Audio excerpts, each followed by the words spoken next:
The MSc Advanced Drone Technology combines research-led teaching with industry internships and practical flight training to prepare you for real-world applications of drone technologies. Drones are revolutionising industries across the globe, and this is driving demand from industry for graduates that have skills in artificial intelligence, cybersecurity, software engineering and data analysis.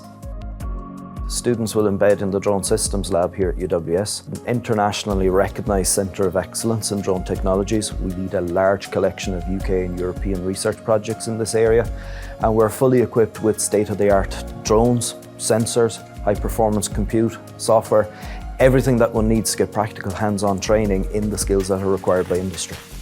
The programme curriculum has been co-developed with our industry partners across a variety of sectors, for example, including work-based learning and internship opportunities, where students will have the opportunity to apply their skills in real-world professional practice as part of the programme.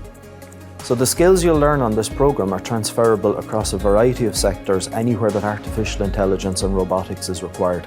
For example, Industry 4.0, the automotive sector, software engineering, cybersecurity, data analysis, anywhere that robotics and artificial intelligence is needed.